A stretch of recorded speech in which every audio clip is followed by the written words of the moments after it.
Tribu Lectora, un podcast pensado por lectores para lectores.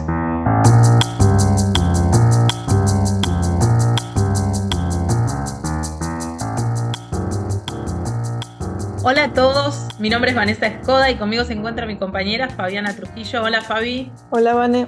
Les damos juntas la bienvenida a este episodio, el número 21 de Tribu Lectora, un podcast pensado por lectores para lectores, donde la literatura es nuestro territorio y la lectura nuestra lengua común. En Tribu Lectora nos reunimos cada 15 días para hablar sobre un libro distinto, sobre su autor o autora, y también conversamos sobre las rutinas y rituales de creación en torno a este autor, así como algunas novedades dentro de la literatura y nuestras recomendaciones con las que solemos finalizar, siempre algún libro o libros, películas o series, así como música.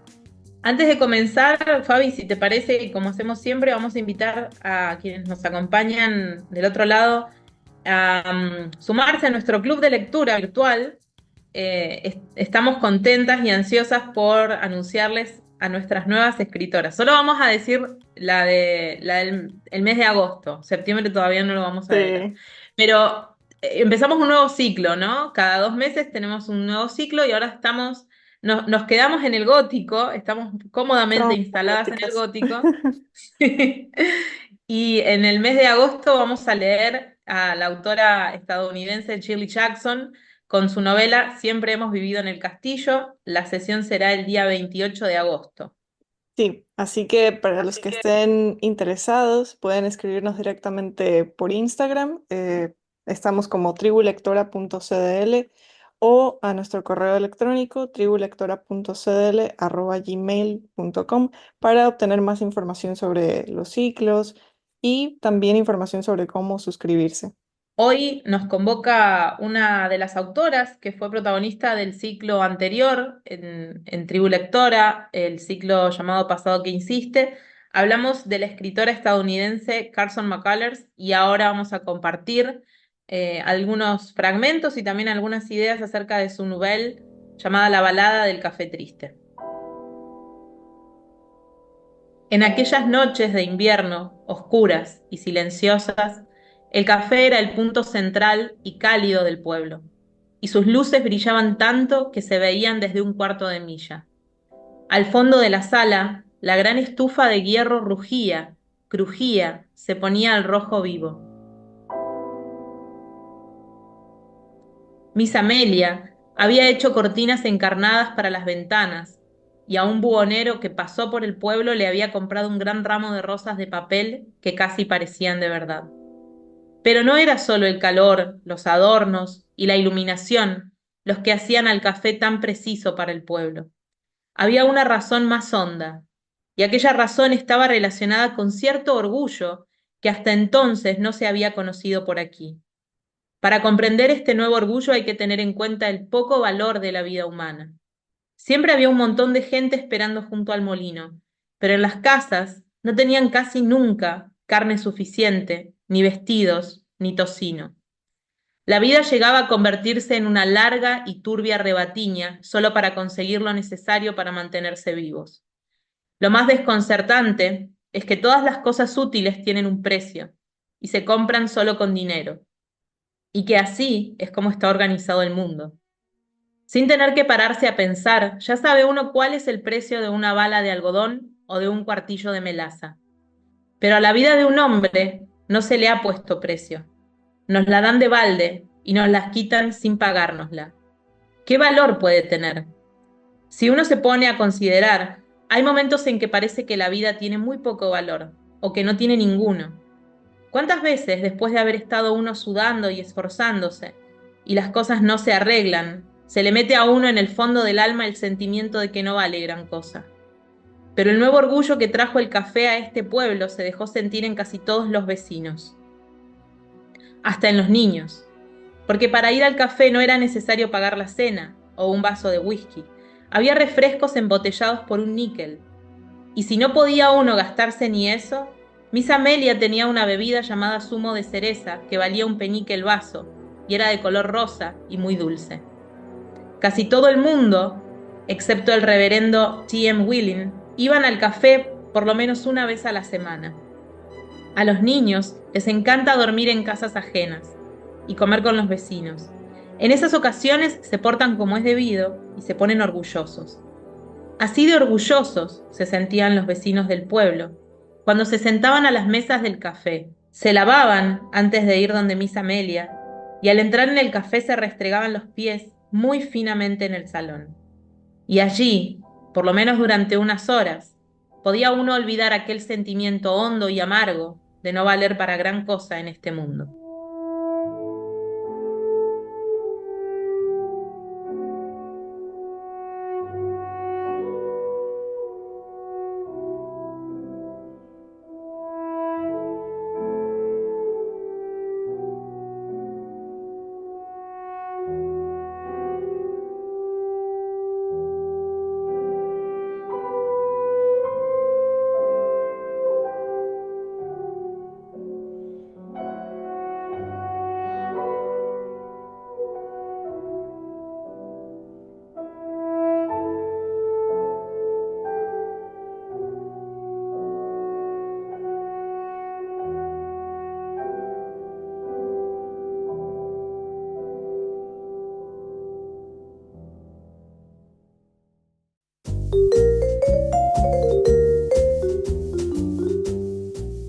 Lugares ficticios.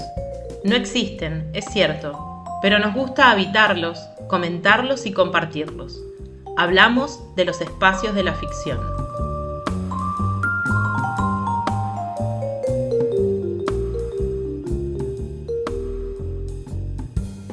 Escuchábamos un fragmento de la novela La balada del café triste de Carson McCullers.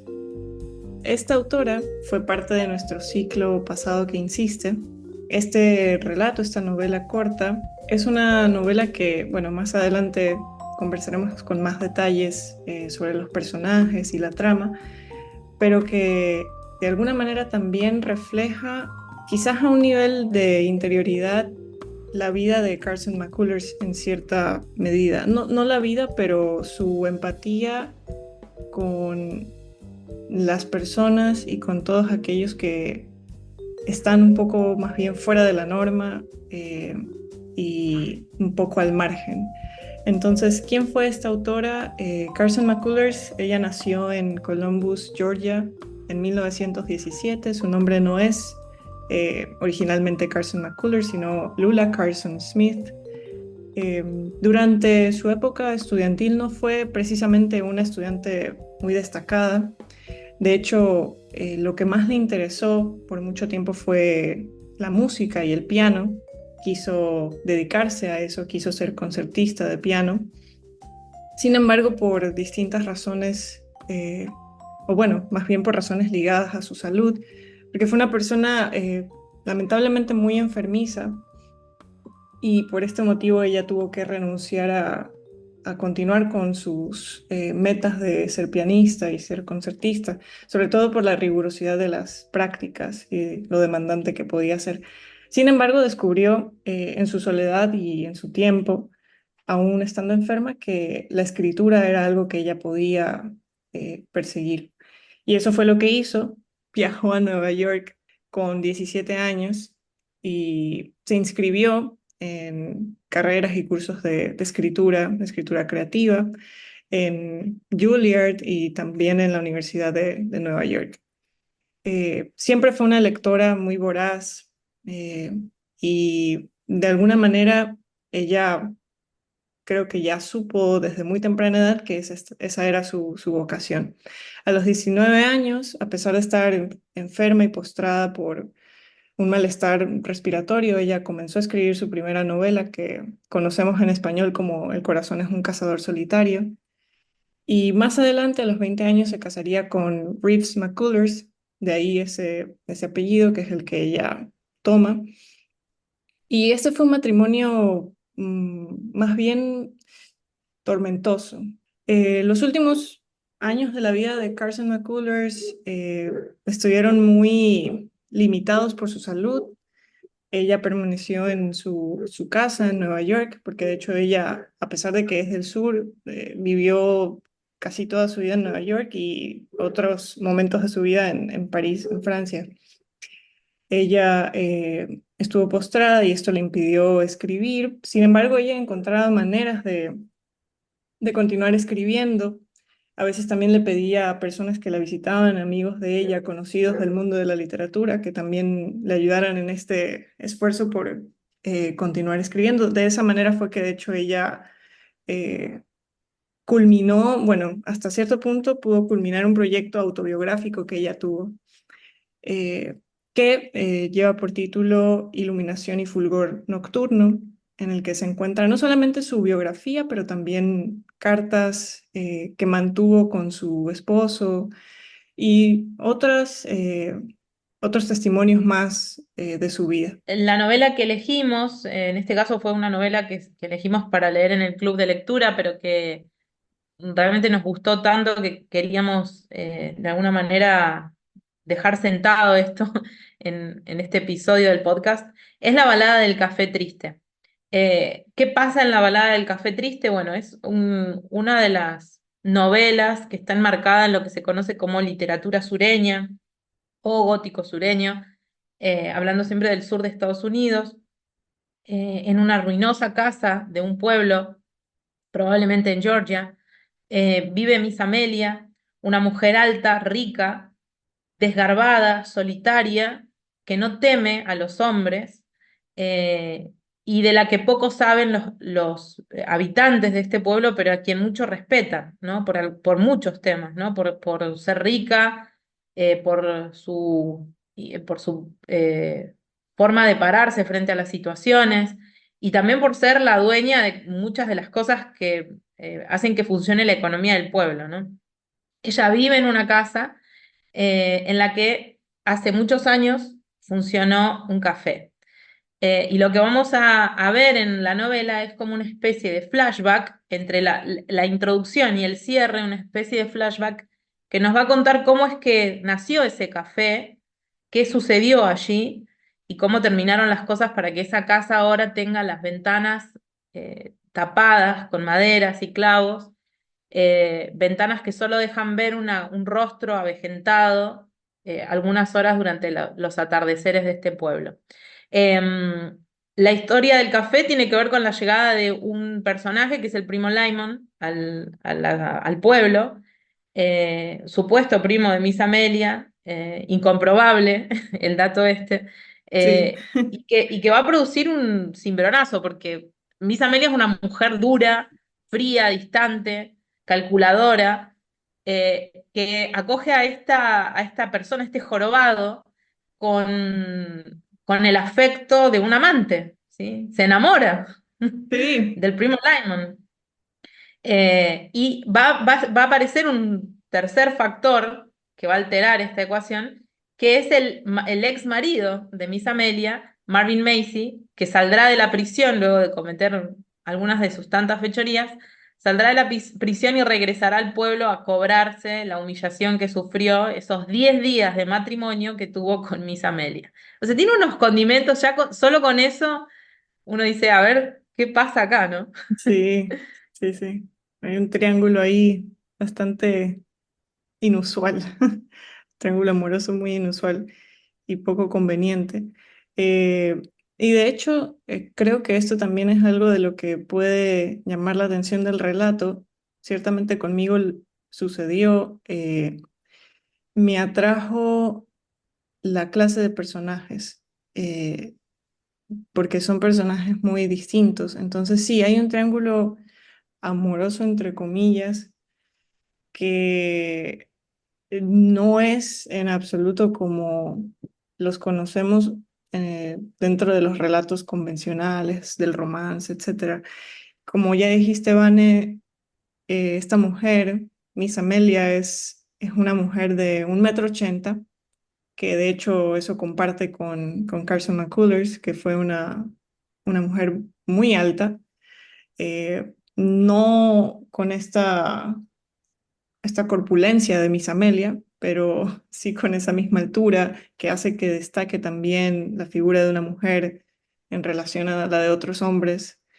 Y una mujer que de alguna manera actúa muy masculinamente y asume roles usualmente asociados con los hombres como suyos. Es básicamente, como ya dijiste, la que dirige el pueblo y la que mantiene o sostiene la economía de este pueblo.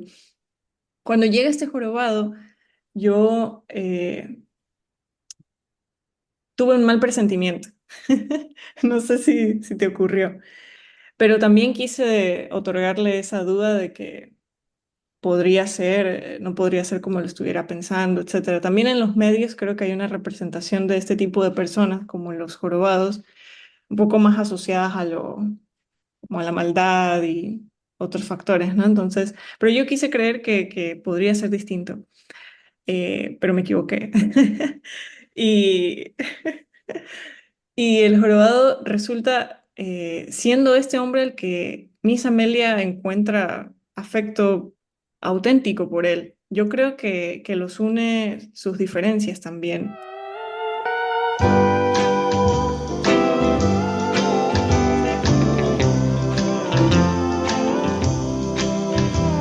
Now Molly and Jim, they're splitting.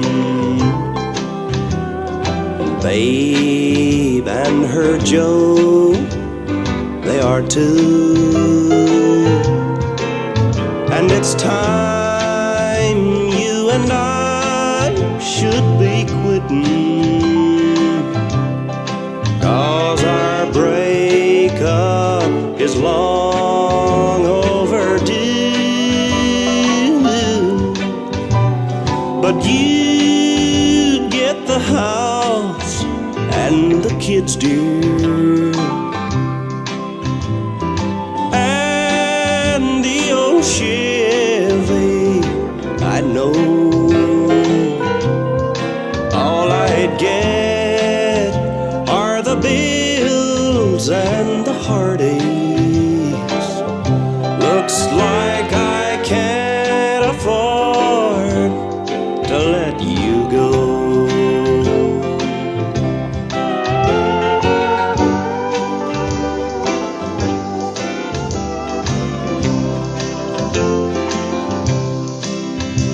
Now marriage for us has been lonely. Don't know why we ever got away. Although you've been my one and my only, seems the only thing shared was a bed. And you'd get the house and the kids, dear, and our old Chevy, I know. All I'd get are the bills and the heartaches. Looks like I can't afford to let you go. Oh no, I can't afford to let you go. Escuchábamos una canción que es parte de la banda de sonido de la película El corazón es un cazador solitario, la canción denominada I Can't Afford to Let You Go, compuesta por Dave Grusin.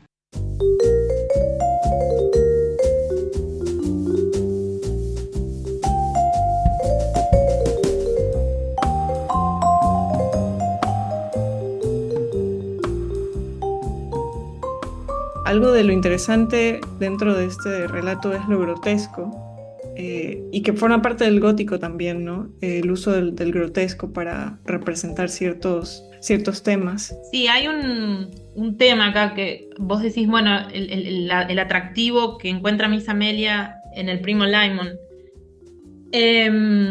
Primero hay un aspecto del gótico sureño que es que la maldad no va a tener origen sobrenatural en Ujú. general, no en todos los casos, pero en este caso y en muchos otros, como pasa con Faulkner, por ejemplo, no va a tener un origen sobrenatural, sino que tiene que ver con la naturaleza humana, ¿no? Y vamos a saber en algún momento que el primo Lyman es un mal tipo, Sí, ¿sí? Que tenga ciertas dificultades físicas no lo exime sí, de una maldad. Y esto que vos decís del tema del grotesco, en el caso de McCullers tiene que ver con que ella escogía, si se quiere, estos cuerpos transgresores para representar incapacidades emocionales, afectiva, ¿no? sí. Afectivas, exacto. Tenemos el caso de Miss Amelia, que podríamos decir que es monstruosa, tiene una corporalidad monstruosa porque rompe con la imagen que hay de la dama sureña. Por ejemplo, el caso de Miss Amelia, ¿no? Perdón, el caso de la señorita Emily en el cuento de Faulkner, que alguna vez conversamos también en alguno de nuestros episodios, que es la dama sureña, ¿no? Sí, Con toda la carga de la elegancia, los modales, los hábitos, la discreción de las buenas familias sureñas que ya están en decadencia. Bueno, Amelia no es así, es como una especie de Emily monstruosa. No es lo que se espera de una dama, en todo caso, Miss Amelia. Y después tenemos al primo Lymon, que no es lo que uno espera de un hombre sí, alto, fornido, económicamente solvente, etcétera, ¿no? Entonces hay una presencia del grotesco en esta novela y que también genera la pregunta que es como un vacío en la narración y que también hace que la novela sea atrapante, que es ¿por qué se fijan el uno en el otro, en sí. este triángulo, ¿no? ¿Qué le ve Marvin Macy, que era un El ex, sinvergüenza pero sí. guapo, era el más guapo de la región, digamos, a Miss Amelia? ¿Qué le ve Miss Amelia al primo Lyman? ¿Y qué le ve el Y que primo el primer Lyman año, sí. A Marvin a Macy. Marvin Macy? Sí, sí, es verdad. Hay una inversión y una asimetría constante dentro del relato. Una inversión de roles, una inversión de los afectos, eh, y también una asimetría bueno, corporal, afectiva. Entonces, por ejemplo, algo que también podríamos mencionar como un elemento visual que da, que refuerza o enfatiza esa simetría es la propia casa de Miss Amelia, porque Miss Amelia, además de ser alta, también se la describe como con una cara de facciones extrañas y con un ojo que está desviado o visco. Y su casa, en el presente de la narración, cuando la vemos nos situamos por primera vez frente a ella y la observamos, es una casa que, como tú dijiste, las ventanas han sido completamente selladas con madera, solo queda una en la que se asoma alguien, pero aparte de eso, la casa está pintada hasta la mitad, en la parte de la entrada, o sea, no está terminada y por los años, perdón, y el tiempo y la vejez está ladeada como hacia la derecha. Pareciera que en cualquier momento eh, podría caer, ¿no? Entonces, hay una simetría ahí también en la casa que se refleja en Miss Amelia, y se refleja, como tú dijiste, ya con esas características del jorobado, o Marvin Macy que posee una sola de las cualidades que pueden ser atractivas para el género, para el sexo opuesto, perdón, pero todo lo demás sigue siendo malvado, o su personalidad, su forma innata de ser es más bien hacia la maldad. Y también algo que destaca de este relato y que también me gusta es el hecho de que también lo mencionamos en la sesión correspondiente a este relato, pero Carson McCullers no trata de salvar a ninguno de estos personajes. Y eso creo que no suele siempre ser el caso, ¿no? Pero no salva a ninguno. Es decir, por ejemplo, Marvin Macy tuvo una infancia muy desdichada. Mm, Sí, terrible. Sí, sus padres no estuvieron presentes. Él tuvo varios hermanos, ya no recuerdo si más de 5, entre 5 o 7 hermanos, no recuerdo muy bien. Eh, Unos creo que fallecieron y él tuvo que sobrevivir con su hermano, el siguiente inmediato, bajo el cuidado de otra mujer que se convertiría después en su madre adoptiva. Pero todo eso es lo que de alguna manera lo define a este personaje. Y digamos que algunos podríamos entender eso como una justificación, ¿no? A veces creo que tratamos de justificar o bueno, entender o explicar. Marvin Macy es así porque, pero en ninguna parte McCullers, o en este caso la narradora o el narrador, no ofrecen esta información como para que nosotros pensemos, ay, qué pena Marvin Macy, ¿no? Entiendo por qué él actúa como actúa, sino que sigue siendo terrible. Y más bien eso no debería justificar o de ninguna manera, porque su hermano, él tiene un hermano que me parece que era Henry Macy, ¿no? O Harry. Eh, Henry. Henry, que es todo lo opuesto a él. Y también McCullers hace reflexiones maravillosas sobre este tipo de situaciones en la vida y sobre cómo las dificultades pueden moldear un corazón o una personalidad, ¿no? Al punto de terminar o desembocar en eso, en maldad, no lo sé, indiferencia. O en el caso del hermano de Marvin, que era más bien timidez y empatía y Sí, y entonces algo que dice ella, que es algo así como un corazón de ulcerado, niño, o sea, sí, como una tristeza, una herida tan profunda, o sea, que es lo opuesto a este hermano que tiene el corazón endurecido, creo que dice como el hueso de un durazno o algo así, sí, dice de un McCullers, ¿no? melocotón me parece, ¿no? Sí. Sí, me encanta como esa metáfora que hace. Eh, y ella tiene algunas reflexiones dentro de este relato que también son sobre el amor. Algunas de estas frases que sobresalen mucho sobre ser el amante o ser el amado, que creo que de alguna manera también componen como una especie de manifiesto sobre el afecto de McCullers o como una, no sé, como una teoría del afecto, ¿no? Por parte de ella. Sí, sí, sí. Creo que es una de las citas más utilizadas de esta novela, Ujú. ¿no? La idea de casi como una fórmula de la geometría del amor, pero es una Sí, geometría que está rota, ¿no? Como sí, sí. contrahecha. Ella dice, bueno, en la novela dice, ¿no? En primer lugar, el amor es una experiencia común a dos personas, pero el hecho de ser una experiencia común no quiere decir que sea una experiencia similar para las dos partes afectadas. Hay el amante y hay el amado, y cada uno de ellos proviene de regiones distintas. Con mucha frecuencia, el amado no es más que un estímulo para el amor acumulado durante años en el corazón del amante. No hay amante que no se dé cuenta de esto con mayor o menor claridad. En el fondo, sabe que su amor es un amor solitario. Y bueno, otros temas que se abordan son, por ejemplo, el tema de la soledad. ¿Por qué Miss Amelia consiente que Marvin Macy, después de haberlo echado a los 10 días de haberse casado con él, consiente que vuelva a vivir con ellos, ¿no? Sí, Y ahí está el miedo ese a quedarse solo después de haber vivido con alguien. sí, que creo yo que ese es el tipo de afecto, no es un afecto romántico, sino que en este caso prima otra clase de afecto, una que está, perdón, uno que está basado en compartir y en, supongo yo que en entenderse dentro de la diferencia. Y creo que eso es a lo que ella trata de aferrarse y por eso accede. Rituales de creación. Cómo los artistas liberan de sus mentes las tareas cotidianas para pasar a campos de acción en verdad interesantes.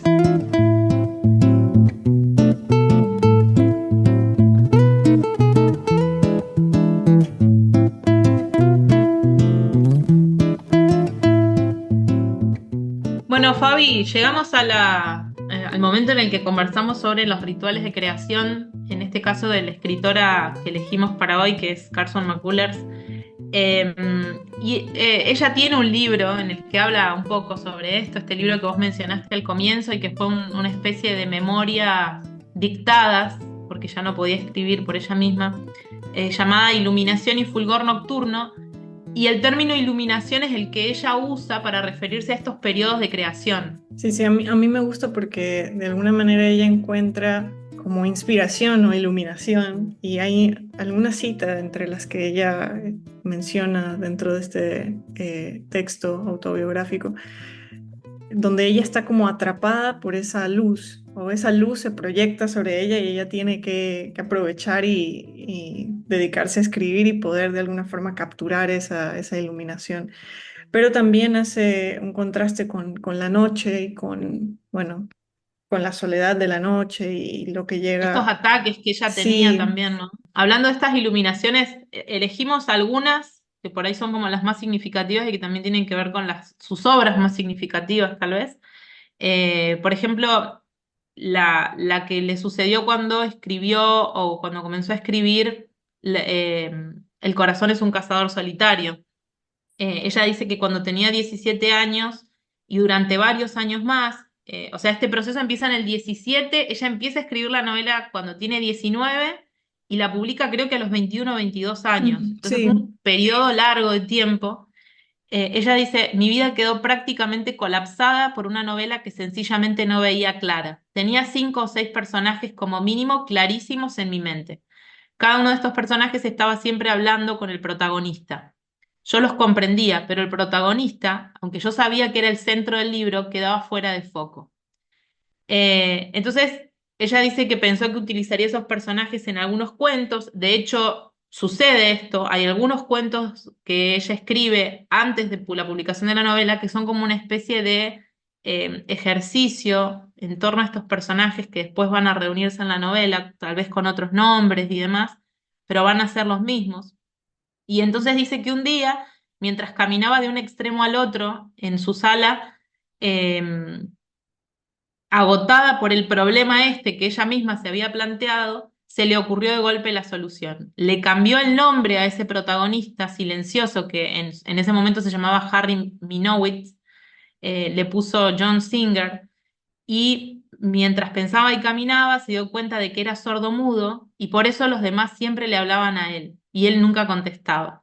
Y se fue una verdadera iluminación que dio luz a cada uno de los personajes y enfocó todo el libro. increíble. Y creo que es una decisión que nuevamente convierte a un personaje en un personaje que sigue, no sé, resaltando aún más de nuevo, por estas diferencias, ¿no?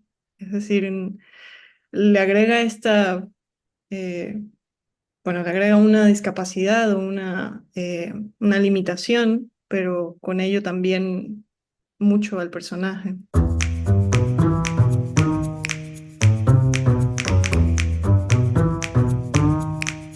Antídotos tribales. Recomendaciones que pueden neutralizar o contrarrestar los efectos de los venenos contemporáneos.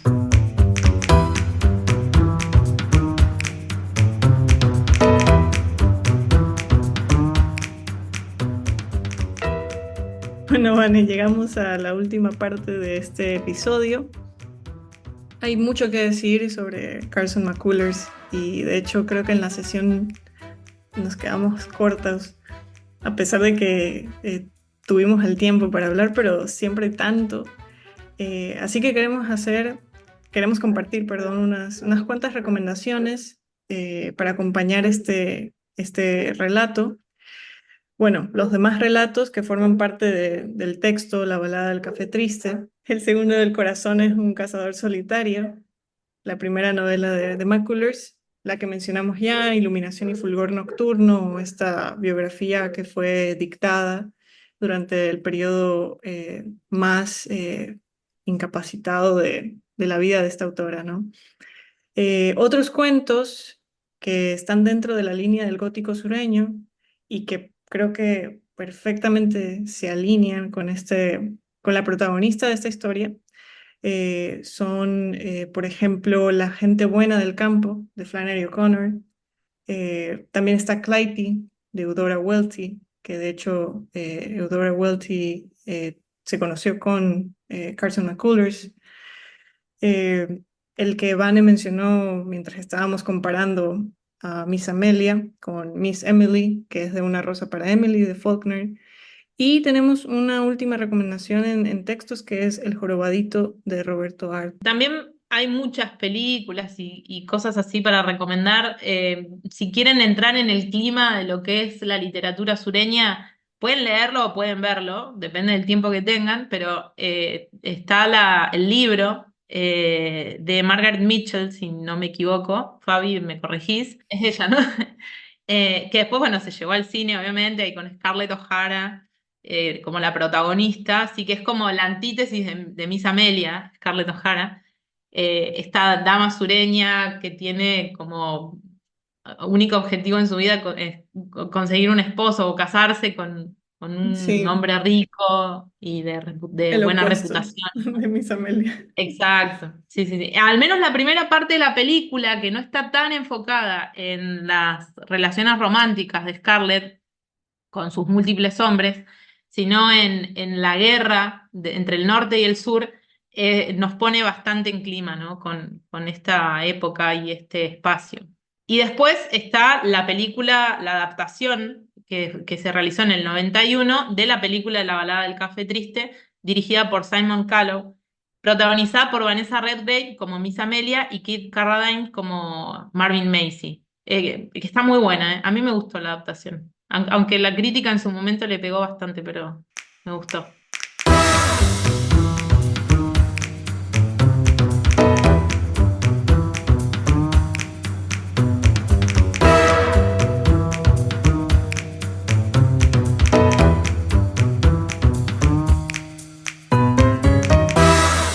Ya hemos llegado al final de este episodio, el episodio número 21. Les agradecemos a todos los que nos escuchan, ya sea por Spotify o por YouTube. Y los esperamos para el siguiente episodio para seguir leyendo y conversando sobre lecturas. Hasta luego. Chao, Vane. Hasta la próxima, chao.